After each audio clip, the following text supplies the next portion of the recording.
Ça, tu vois, ça, c'est Neuilly. C'est Neuilly, il y avait une grève avant la campagne, et on était tous débarqués à Neuilly, et les gens avaient ramené des sacs de betteraves, plein de boue, qu'on a jeté dans l'entrée des bureaux. C'était le siège? c'est le siège à Neuilly. Alors, c'était magnifique, le siège, c'était tous des portes en verre, tout ça, c'est super magnifique. Et on a jeté tous les sacs de betteraves. Et les gens qui étaient dans les bureaux, qui travaillaient pour Béguincé, n'avaient jamais vu de betterave de leur vie. J'ai une photo avec une charrue, pas une charrue. Il y a des bœufs qui tractent un camion plein de sucre, plein de betteraves. On avait tout mis sur des pages comme ça permet de pouvoir... La construction de l'usine, c'est 1873. Les fermetures, du coup, 2004. 2004. 2004, 20 ans. D'où les 20 ans. Donc c'est pour ça qu'on j'ai voulu faire quelque chose pour les 20 ans. Après, dans les 30 ans, peut-être que je serai plus là, ou peut-être qu'il n'y aura plus d'usine, je ne sais pas. À l'époque, on verra. 10 ans, ça passe vite, et puis on est vite parti, comme on dit. C'est le champ de course. Il y avait un champ de course à l'époque. Où ça? À Calais? Non, c'est Amiens. Amiens. C'est au parc des expositions, pavillon de la raffinerie. Ouais, c'était. J'ai trouvé des vieilles photos sur internet, je me dis, elle est magique cette photo. Donc j'ai dit, ça fait. C'était Ferdinand Béguin à l'époque. C'est le grand patron. Béguincé appartenait en grande majorité à Fiat.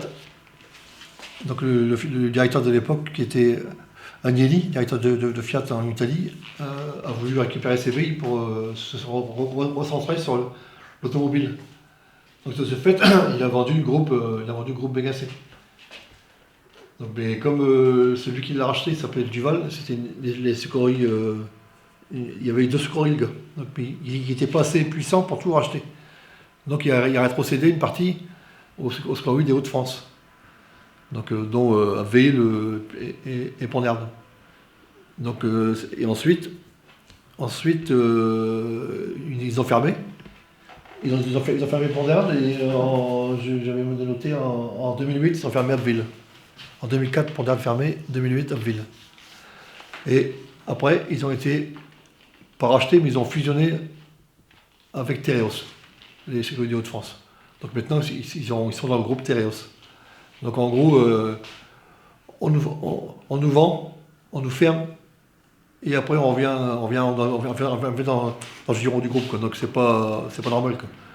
Je pense que si on avait été racheté complètement par Duval à l'époque, le groupe Tereos, on serait encore en activité. Parce que c'est une usine qui était performante. Moi j'ai travaillé de 1984 à 2004. Et tu faisais quoi toi là-bas?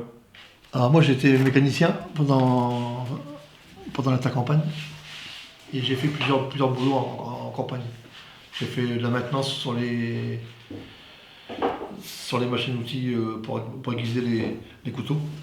Mon père a travaillé une bonne partie de sa carrière chez Béguin. Ah, ton père était déjà...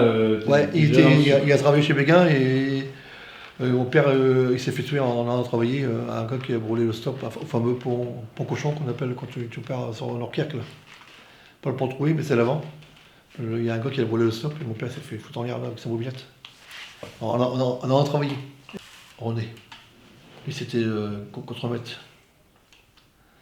C'était pas votre copain lui? C'était mon cousin. Donc, mais... Non, il était pas méchant. Il remettait en place et il fallait quand même qu'il y ait un peu d'autorité. Mais il fermait souvent les yeux sur beaucoup de choses. J'ai commencé à travailler, j'ai travaillé dans le bois. J'ai travaillé dans une usine de moulure qui se trouvait aux Attaques, où il y a maintenant les pompes à essence. Là. Tout derrière, il y avait une usine de moulure de bois qui s'appelait les moulures Gatien à l'époque. Et c'était des moulures calaisiennes. Et ensuite, j'ai travaillé dans la téléphonie, 1 an ou 2 aussi. Des petits boulots à droite à gauche, quoi. Et à chaque fois, les boutiques fermées. Donc, chez Béguin, j'ai fait 20 ans quand même.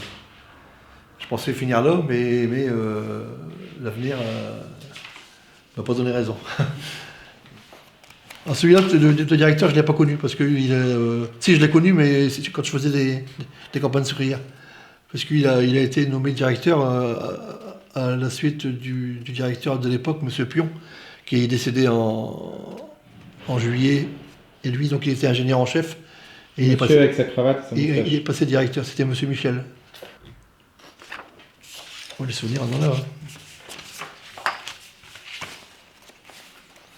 Ça, c'est la photo qu'on a faite au mois de juin, avant la fermeture du silo. En quelle année, du coup? Cette année. Cette année, on a fait Oui, une parce que, alors, ce qui fait cuire, c'est qu'en fait, du coup, toi, ton usine, elle ferme, Béguincé, Ouais. mais la production de sucre, elle continue. Elle continue. Donc le silo servait de silo tampon. De ce fait, il ramenait du sucre pendant la campagne sucrière et il décidait ensuite, après, ils avaient le temps de le vider après. Mais il appartenait à qui, du coup, le silo, si Béguincé avait C'était fermé? en location à Ramery. Ça appartient à Ramery. Ah, c'est les agriculteurs qui sont... Et le Béguincé, oui, Tereos le louait à Ramery. Et le contrat de location, s'est terminé en juin. Et donc, ils ont rendu le silo. Et de ce fait, le directeur de l'IDERS, qui avait l'air un peu plus humain que ceux qu'on a eus, a invité, il a dit, les gens ne partiront pas comme ça, sans rien. Il y avait encore 5-6 ouvriers qui travaillaient là.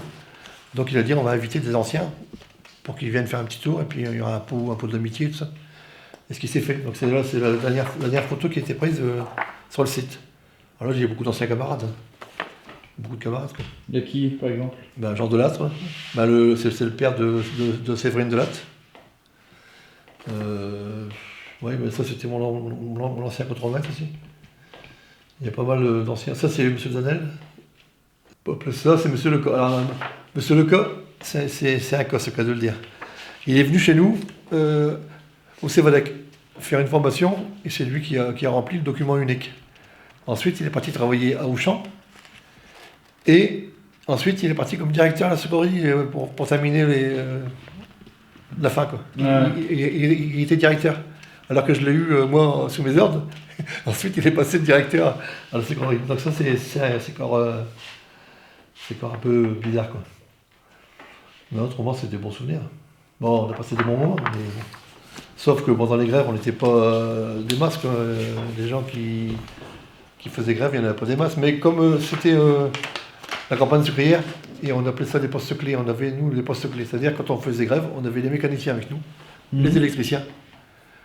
Il y avait pas mal de postes, les régulateurs. Donc, tous ces postes-là, si tu as personne qui est au poste, ils ne peuvent pas tourner. Donc, on faisait grève, il y a une vingtaine, mais on fermait l'usine. On fermait l'usine à 20, alors qu'on était 100, si tu veux, en gros. On était 100 à l'usine, mais le fait de nous, on était en grève, ça suffisait pour faire fermer l'usine. Il n'y avait pas cette sécurité. Donc des grèves, on en a eu. Hein. C'était des grèves de quoi, surtout? C'était pas mal pour le salaire. C'est la dernière photo qu'on a faite. C'est une des photos qu'on a faites quand on faisait des manifs. Tu vois, la banderole, je l'ai encore là, elle est encore là.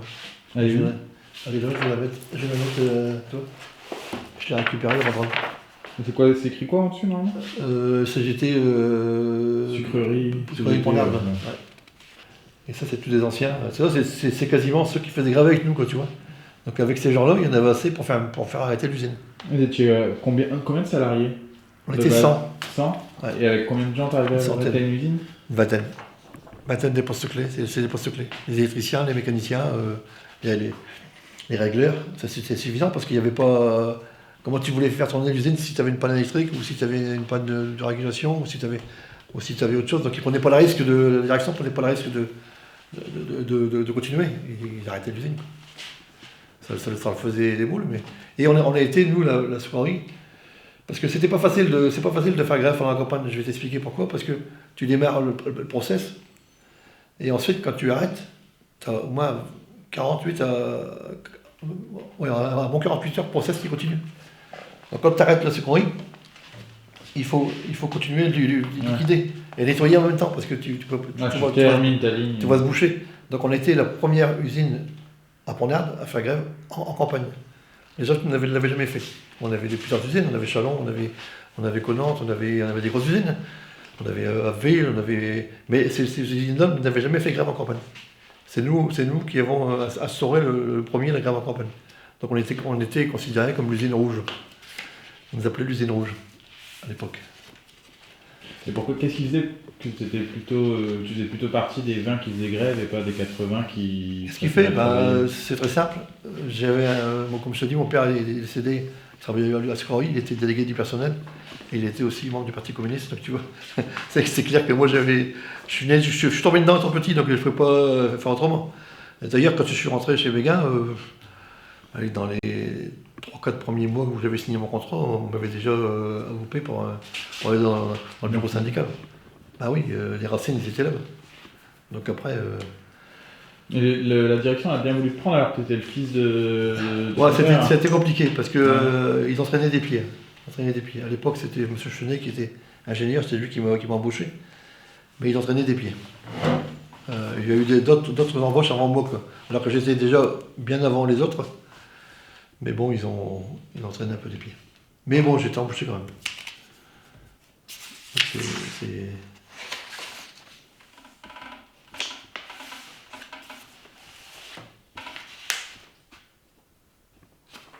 Mais souvent, on essayait de faire grève avant la campagne, mais ça n'avait pas le même impact.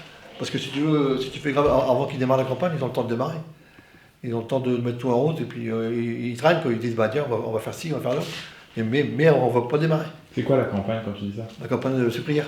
C'est-à-dire quand ils arrachent les betteraves, qu'ils amènent les betteraves à l'usine, pour les râper, parce que c'est tout un cinéma.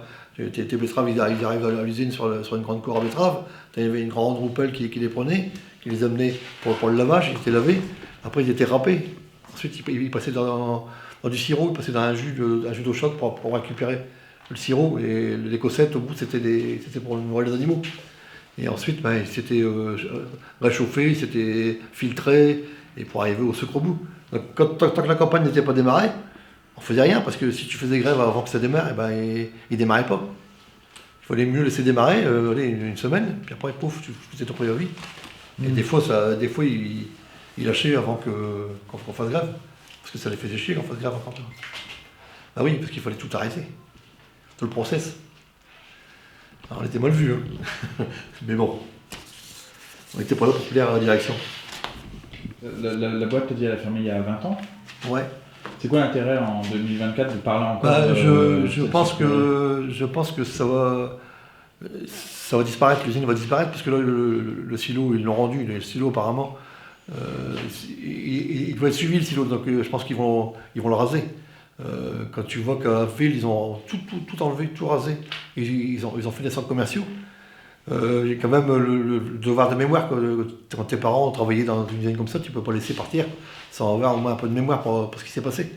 Et en espérant que ça va rester un peu, mais je pense que tu vas être rasé par la suite. Alors oui, je pense qu'il n'y a pas les moyens pour l'instant de le faire, mais il va le faire. Donc il n'y aura plus d'usine, il n'y aura plus de preuves où on a travaillé, il n'y aura plus rien, quoi. Ça reste pour l'instant, autant profiter.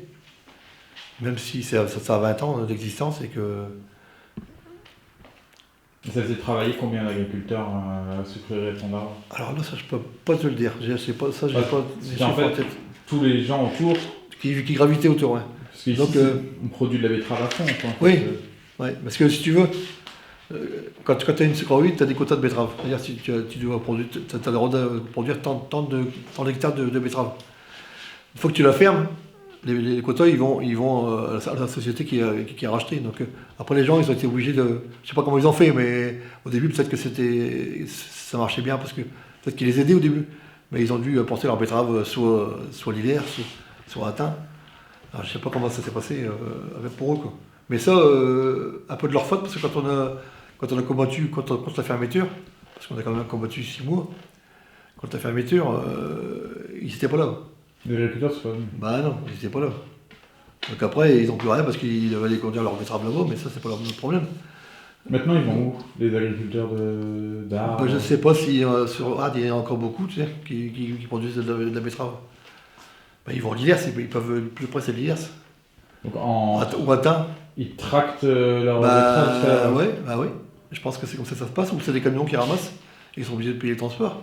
Ah, c'est loin ça en plus. Parce que si tu veux, au début, quand ils ont lancé la fermeture, on a combattu tous les jours, on était sur les routes à l'époque. quasiment, et on ne cherchait même pas à savoir si on allait être payé ou pas. On a dit stop, on arrête, et puis tous les jours on était sur les routes. Alors on était payé tout le temps. Je veux dire, franchement, ils ne nous ont pas déduit un seul centime. Pendant 6 mois où on a fait les manifs, 6 mois on a été payé pareil. Je veux dire, on n'a pas perdu d'argent. Bah, tant mieux, c'est bien. Et on allait sur les routes tous les jours, on allait à un endroit tous les jours, devant la mairie, à un rond-point, on a fait le 1er mai, on a fait pas mal de choses. Mais après, si tu veux, quand ça s'est coupé un petit peu, quand la direction a annoncé qu'il n'y aurait pas de perte d'emploi, tout le monde avait un emploi. Tout le monde était reclassé. Après, il fallait vouloir aller à l'IDERS, à Ville ou à Tain.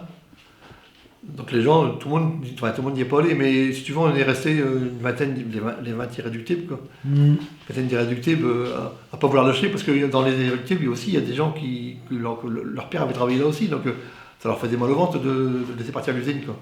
On voulait sauver l'outil de travail comme on pouvait. Donc on a essayé, mais bon, pendant 5 mois, ça n'a pas marché. En fait, ça va plus loin qu'une question de salariat, ça renvoyait pour certains d'entre vous à une forme d'identité familiale. Voilà. C'était conserver notre outil de travail. Et puis c'est vrai qu'on avait, on gagnait pas mal, je veux dire, on était bien à Pont-l'Arc, on avait pas mal d'avantages qu'on a pu vu après, quoi. Donc après, je te dis, le fait de...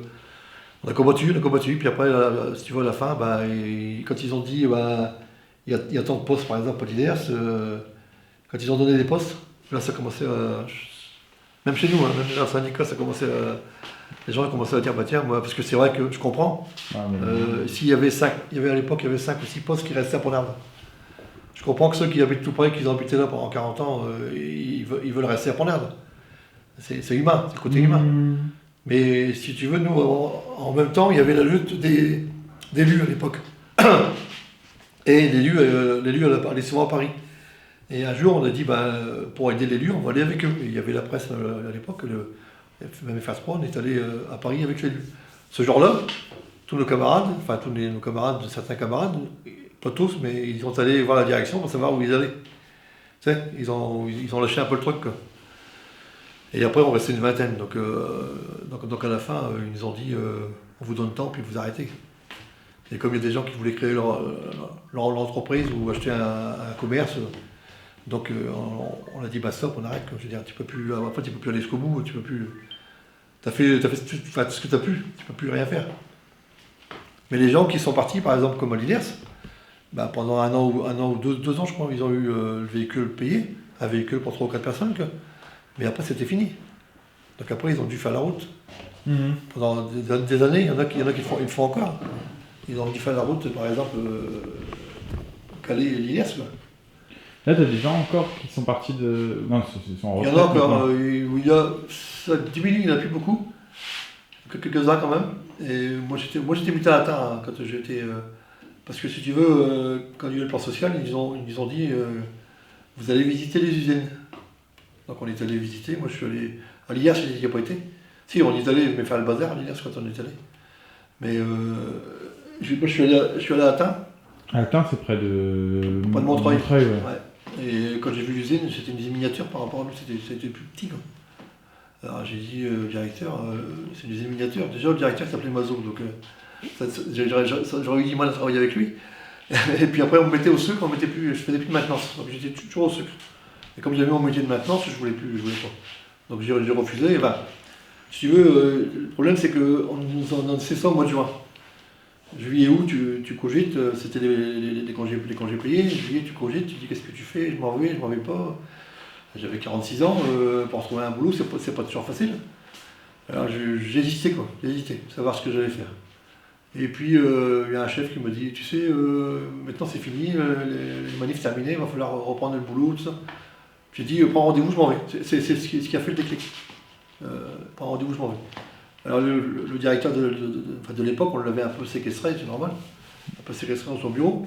Alors tous les gens qui allaient le voir pour partir du groupe Béguincé, pour quitter le groupe, c'était pas les Béguincé, c'était je crois de Haute-France à l'époque.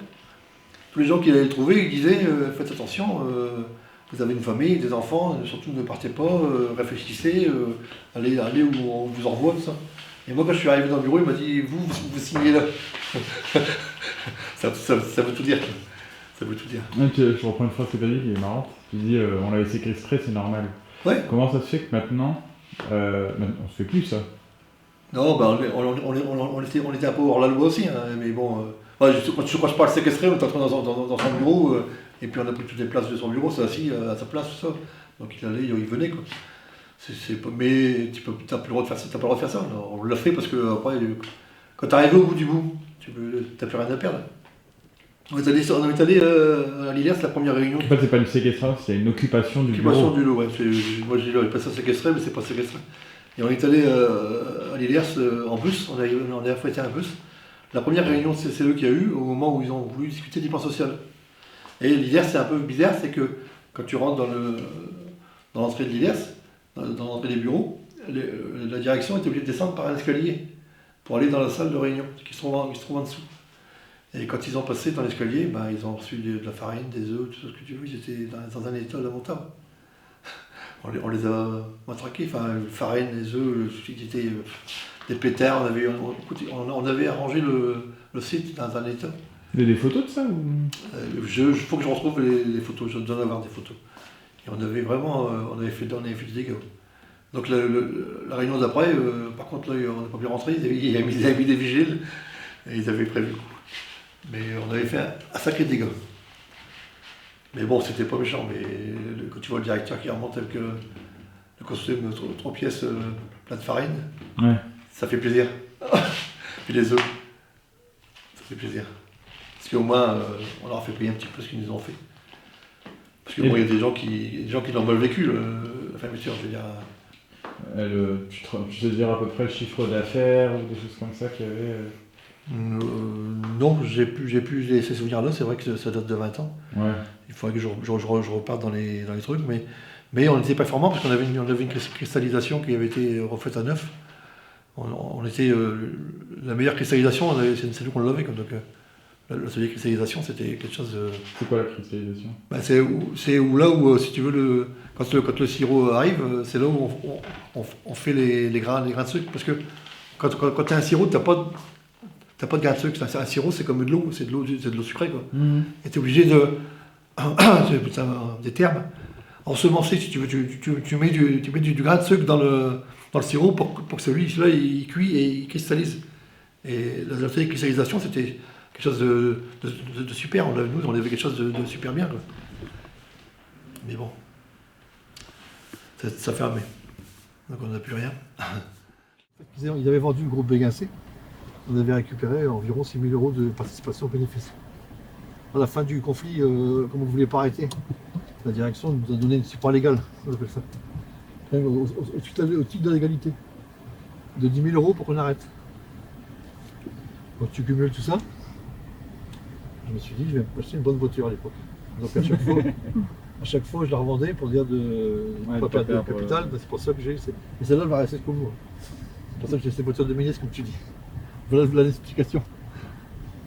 Je suis natif de Lens. Hein. Mon père était mineur de fond, donc pendant 15 ans. Donc je suis parti de Lens, de Sangoël à l'époque, j'avais 6 ans. Quoi. Il a fait la mine et en fait c'est en faisant du sucre qu'il décède. Il a fait la mine, oui. Il a fait 15 ans de mine.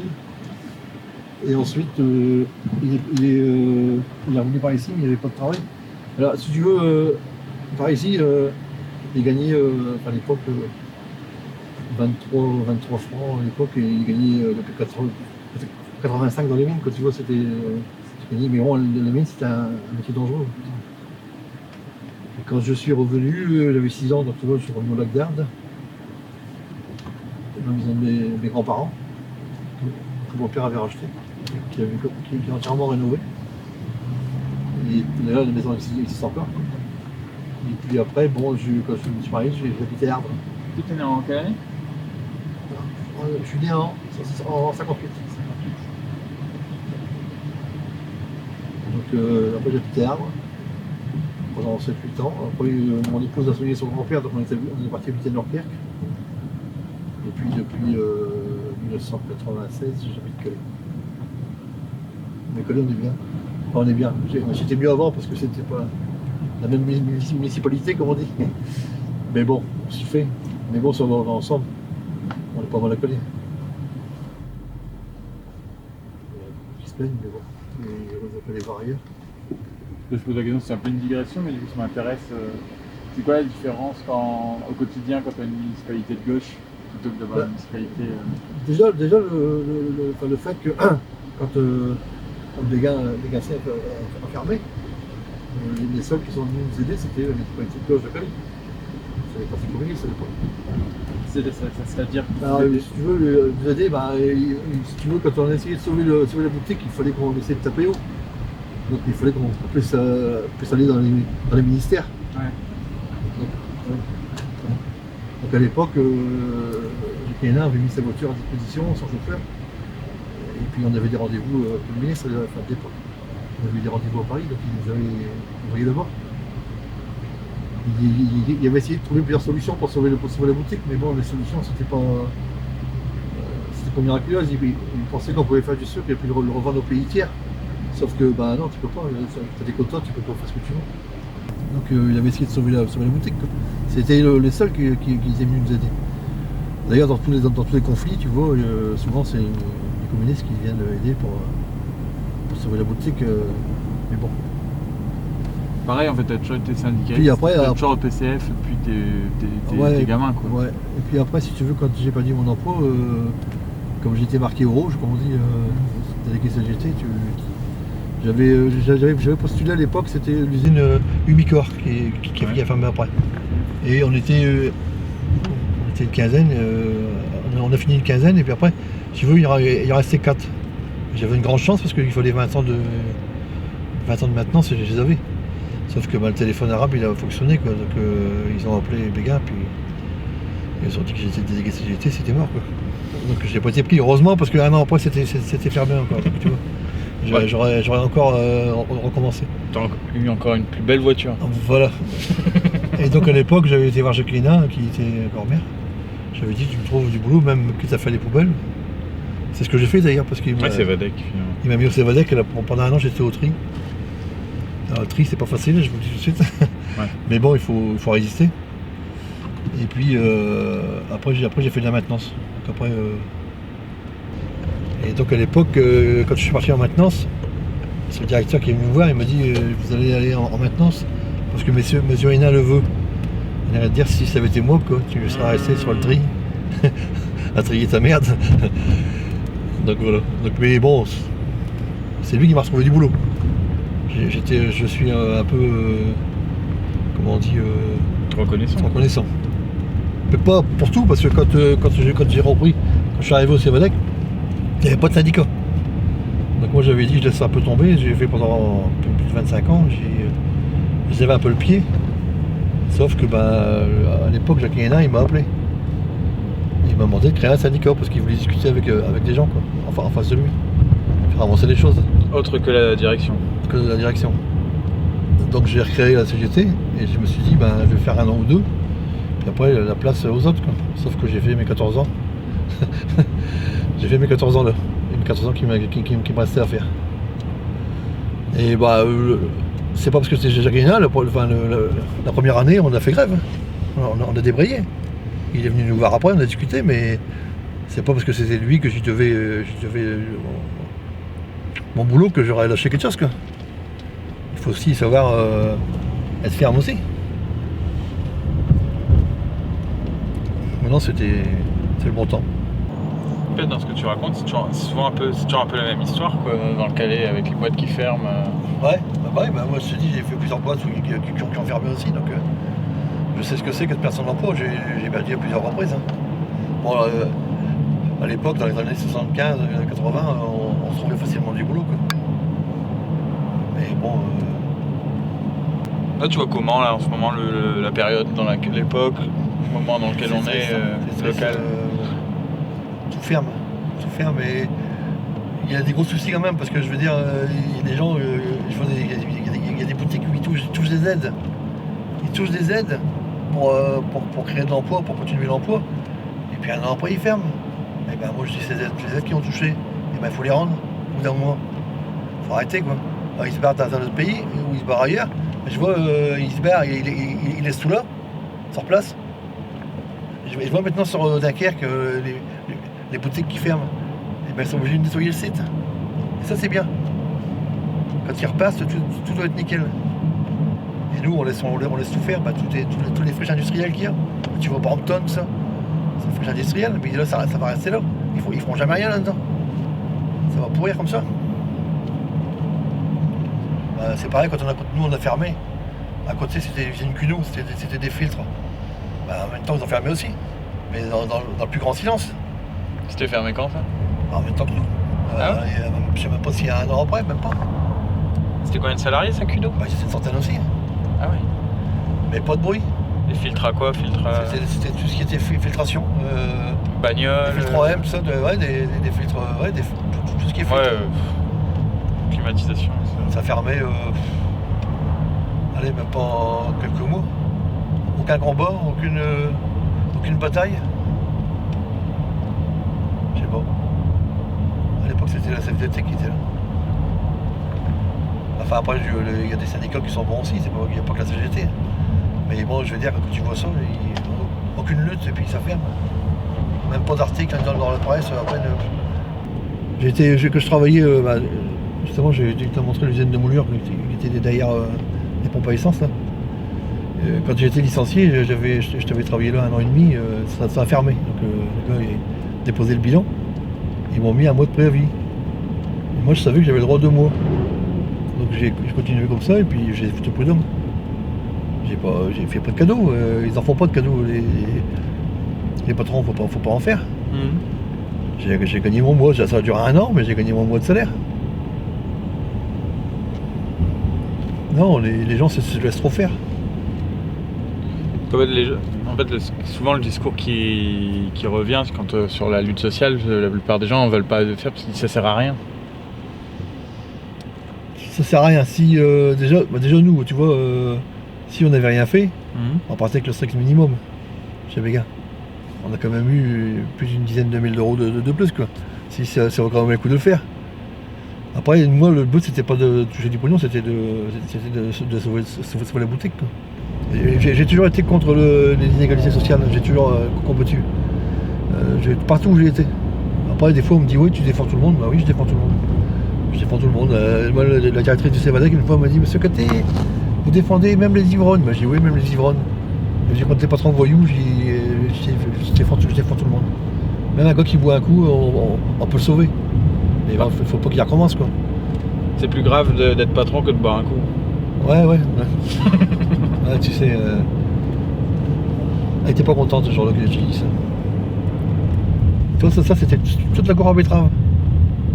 Le camion, il venait balayer dans la cour, là. On sait qu'il y a tous ces tas de déchets. Et il venait balayer là. Ça, c'est la cour à betterave qu'on appelait. Et ils font quoi la ramerie ici? Bah, ils ont un site de démantèlement de ferraille et tout, je sais pas ce qu'ils font juste. Là, c'est du ça, quand tu avais un champ de betterave, au lieu de remplir le camion et puis de peser comme l'hectare, de tonnes, ils s'appelait ça une pesée géométrique. C'est-à-dire ils allaient dans les champs, ils faisaient des prélèvements sur une quarantaine de mètres dans divers endroits, et ils arrivaient à dire combien de tonnes que tu avais à l'hectare. Et les betteraves, ils venaient ici, et ils essayaient de les nettoyer. Et de ce fait, ils pouvaient dire l'intensité de ceux qu'il y avait dedans, tout ça. Ah, donc ça, c'était la pesée, quoi. La Rupo, ça c'est le Rupo, on appelait ça. C'était un peu un petit laboratoire pour les betteraves qui arrivaient.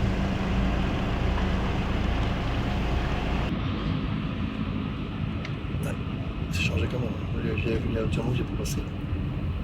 Non, t'avais quoi tout ça. Les barrières? C'est marrant, c'est vrai, puis les barrières. Ah oui. Parce que là, c'était la reprise. Ça, c'est la reprise, mais il reste rien. Moi, je travaillais plus dans ce secteur-là. Ah, c'est immense. Hein.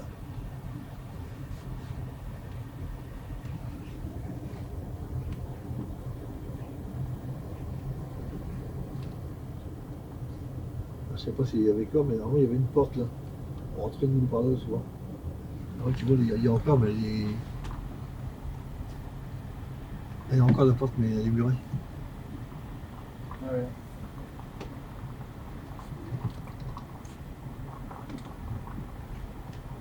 Ça, devant, il y avait des portes pour rentrer là. Non.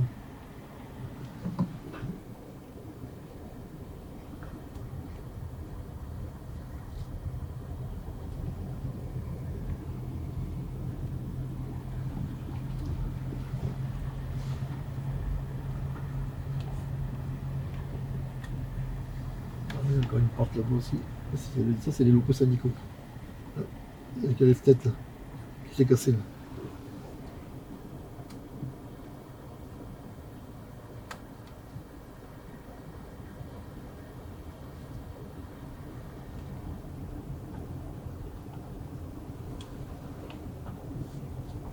C'est vrai, il y a des murs là-dedans, ça vaut le coup de y aller. Avec des murs. Bah ouais, moi j'y vais. Ouais, il n'y a pas de petites économies. Ah bah ouais. Moi je fais de la confiture. Tu devrais les vendre en bas de la bourse du travail. Je les vends pas, je les mange avec mes pots de confiture. Ouais. Mais j'en fais pas trop parce qu'après c'est stocké. T'appelles Alors, ça de la confiture béguin et puis... Ouais, et je mets du sucre dedans. Parce que je me souviens à l'époque quand c'était les petits lus, les salariés ils avaient boycotté toute la marque Lu à l'époque. Voilà. Ça c'est le four à chaud. Le silo là-bas derrière.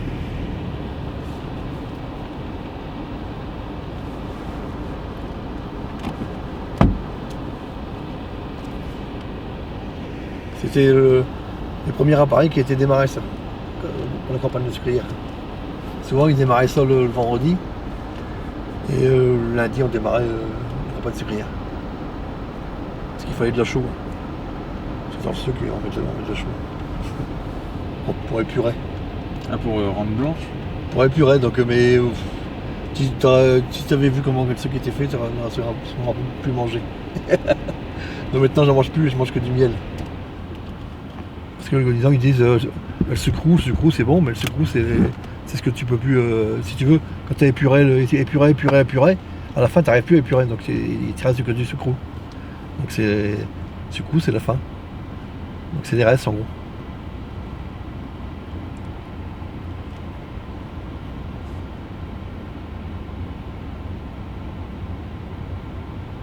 Qu'est-ce qui fait que pour toi les jeunes générations, elles sont éloignées du syndicalisme? Alors elles sont pas éloignées, mais ce qui se passe beaucoup c'est que les gens sont pris la gorge. Les jeunes maintenant, c'est une nouvelle voiture, c'est une maison, c'est normal.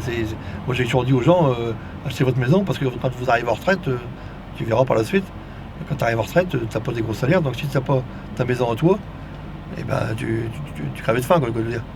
Mais bon, les gens sont pris la gorge, ils ont des loyers exorbitants, ils ont les deux voitures souvent, ils travaillent à deux, et pour eux faire grève c'est enlever une journée de travail, c'est sûr, mais bon, tu sais, moi j'en ai perdu une journée de travail. Hein.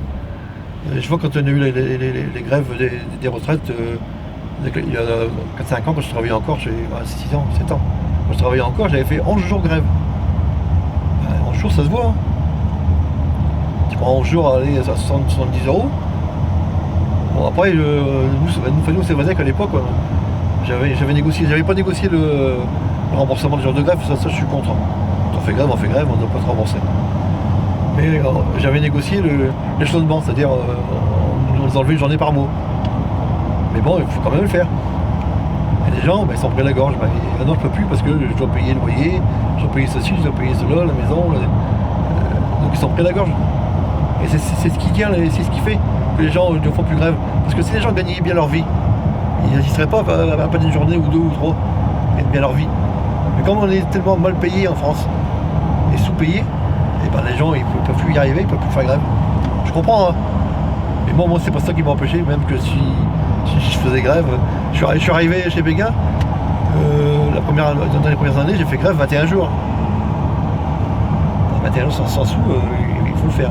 Pour une augmentation de salaire. Ouais. Ah ouais. Oui, la dernière grève qu'on avait faite, pour le salaire, on était considérés comme des pestiférés par les autres. Et vous l'aviez gagné cette grève de 21 Ouais, jours? mais c'est parce que le problème c'est que les gens ils sont plus contents quand on gagne quelque chose, de le prendre sans bouger, quoi. C'est trop facile. Tu te bats pas et puis tu ramasses la galette, quoi. Alors que si tout le monde dirait, bah, regarde pour les retraites, si tout le monde était allé dans les rues, déjà une fois, la première fois il y avait du monde, c'est vrai, mais déjà une fois, si tout le monde était sorti dans les rues, je pense qu'on n'aurait pas été si loin. Mais les gens, la plupart du temps, ils se syndiquent parce qu'ils ont des problèmes. Alors que c'est pas ça, il faut se syndiquer avant. C'est pas attendre d'avoir des problèmes pour se syndiquer. Souvent c'est ça. Alors ils prennent leur carte un an, voilà, si le problème il dure encore un an, parce que des fois avec les prud'hommes c'est à cheval sur 2 ans, bah, ils prennent encore leur carte la deuxième année, puis après tu les vois plus. Alors des fois ils disent même plus qu'ils arrêtent, ils disent même pas qu'ils arrêtent, donc tu te chopes des frais. Mais bon, c'est comme ça. Ça permet de rester aussi actif, vachement et attentif à ce qui se passe dans le milieu social, économique de ta vie. Ouais, c'est actif, parce que si tu veux, si tu te dis, bah, je vais du résumé, j'ai un copain qui travaillait à Cap-Calaisis. Ce monsieur, il est parti en retraite, et une fois je faisais une manif, et puis je discute avec lui. Il me dit, tu sais, si tu commences le matin à regarder les feux de l'amour, c'est mort. Mais il avait raison. Parce que si tu te dis au matin, je me mets dans mon fauteuil, je fais rien, je regarde la télé, tout ça, ben, il n'y a rien qui avance. Et il avait tout à fait raison. Si tu fais pas de syndicat, moi je ne ferais pas de syndicat, je ferais quoi? Un peu de politique, bon j'en ai fait un peu. Je me suis pas retiré, mais j'en fais moins. J'ai été 2 fois sur la liste aux élections municipales aussi. Mais quand je fais de la politique, je fais pas de syndicat. Je mélange pas les deux. Malgré que ça se recoupe, parce que les idées syndicales, les idées politiques, surtout de gauche, de vraie gauche, pas de gauche, comment ça, des fois qu'ils ont des idées sur de gauche, ils sont pas tout à fait. De vraie gauche, ben, ça se ressemble. Mais je mélange pas les deux. Je travaillais au Cévadec, les gens ils savaient que j'étais politisé, mais j'étais syndicaliste aussi, mais que je faisais la part des choses. On peut pas mélanger les deux. Pourquoi d'ailleurs? Bah, si tu veux, s'il se passe quelque chose au niveau politique, ils vont te reprocher. Ils vont se reprocher d'avoir tenu avec un tel, alors qu'il a fait le con, quoi. Donc tu peux pas. T'es syndicat. C'est politique. Moi j'avais 2 casquettes et je les mélangeais pas. Et d'ailleurs je les ai encore, mais tous les deux. Mais je les mélange pas. C'est toi qui te présentes en 2026? Non, je rate. J'ai essayé 2 fois, j'ai bon. On n'a pas réussi à reprendre la mairie, moi je laisse tomber. Place aux jeunes.